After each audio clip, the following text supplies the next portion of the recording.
This is Dorrell Howard. He is a freshman at USC Upstate, a passionate artist and a lover of anime, a young entrepreneur. This is his battle with mental illness as a black man. What is your mental illness, and when did you first see symptoms of it? I was diagnosed with anxiety, and I think I first noticed it when I was diagnosed with it. I think there was small instances when I was younger where I would be afraid of the stage, and I had to kind of get out of it.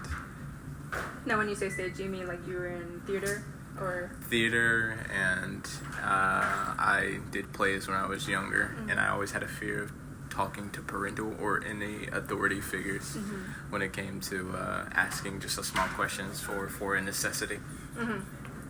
And for people who don't know, can you tell the difference between anxiety and depression? I know that they get, trapped together a lot. Anxiety, I believe, stems from a lot of fear and doubt. Rather, depression comes from a lot of things that weigh you down, and fear and doubt can be one of those things. So they're not similar, or they're not interchangeable. Like you can't interchange it, but rather I think they do work together. Like when you're very anxious of something and you don't get what you want out of whatever interaction that you're in, I think you can get depressed from it. But depressed is more like you're like a consistent pattern. I believe they said over 6 months of feeling the exact same thing. Rather, anxiety is like it's something that affects you everywhere you go, and every interaction, every conversation that you have, even like when it comes to eye contact. One of the things that stuck out to me was Dorrell expressing that there was a fear talking to parental figures when it came to asking for necessities. I think the difference between children and adults is an example of symbolic interactionism, especially within race. There is a cultural expectation for Black children to become self-sufficient at a young age. This is defined by the individual people within that culture, and it has been a constant theme throughout history. This would definitely be a factor to the anxiety of a young child, especially a male who is expected to portray masculine qualities. Okay. What are some of the obstacles that you face daily because of your mental illness? And then can you specify through the lens of the black male perspective? I think there is a lot of anxiety stemmed from, I guess, leaving the house. When 2021 hit, I think there was a lot of systemic racism that was going on at the time. And it put a lot of fear in, young Black males and also females' lives, because again, they never knew when's the last day they'll see their family members, or when they'll see them, like even when they walk around, if suddenly they'll be stopped by a police, and next thing you know, that's their last interaction that they'll have. So I think not only that, but there's also an anxiety of being the only one in a group, being the only Black male in the group. I've been in a lot of instances where I'm the only Black male, and I feel like that because there's always a system there's always a group of either, white individuals where they always have perspectives of you. They will either shut you down, or they'll try to bring out an aspect of you because of your race. Another example of symbolic interactionism is difference in societal experiences based on previous life experiences.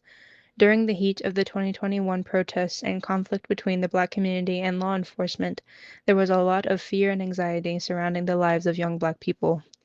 The mixture of the protests and the killings coming to light over that time greatly affected the Black community's mental health, along with anything else happening in their personal lives.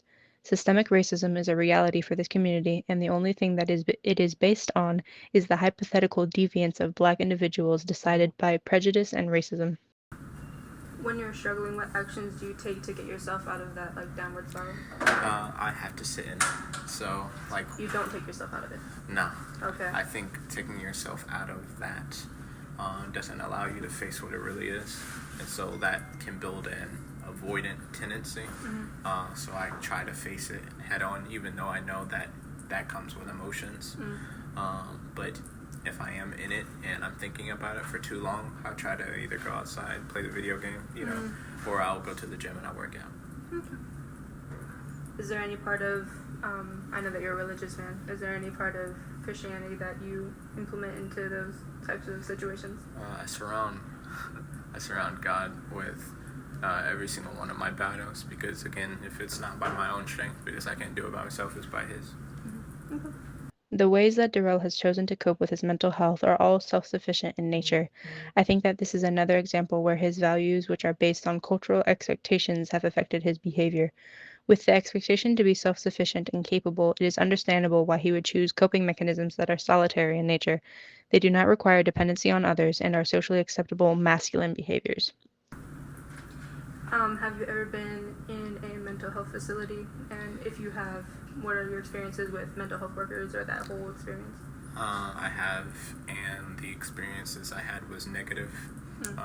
When it came to diagnosing me, they all kept writing on papers, and so the whole time they didn't ask me a question, they were just writing on a paper. And then when they finally asked me a question, I answered it, and then I was like, why are you all writing? And so immediately they looked at me and said, yeah, anxiety.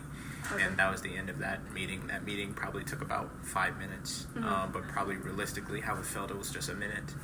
And after that I was sent back to my room, and the room itself was very isolating. It only had a mirror, a sink, and a bed, and then they had a library there, so I would read books, but I actually think that negatively infected my mental health rather than make me, really learn something, because it didn't stop the fact that there was a lot of self-hate still, but rather it just put fear in me to not do it again, so I don't go back there. So I don't think much has changed. Rather, fear was stemmed from mental institutions. So they didn't provide any resources for you to improve at all? No. So they just provide you with things to distract yourself until they think that you're okay? They suggested me take antidepressants, but even then, that's not the most effective option. I didn't really get the guidance that I needed to learn how to want to live. Rather, they just gave me the guidance of how to distract myself from wanting suicide tendencies. It's interesting that they give you antidepressants even though they diagnose you with anxiety. Right. That's interesting. Due to systemic racism, there was a lack of resources available to Dorrell and his family on how to cope with what happened and improve the quality of his mental health. When antidepressants were offered to him as a quick fix, he felt that it was impersonal and an ineffective way of handling the situation. So if he could not go find help at home or in a mental facility, then where else was he supposed to go? And how has living with this illness affected who you are today, especially through you being a Black man? I think that it gives me a lot of self-control, and it gives me the awareness of societal expectations. I think as a Black individual, I have to represent myself higher, whether that's schoolwork, or how I'm presented in a class, because there's a perspective out there that, we are none of the above, or that we can't be, excellent.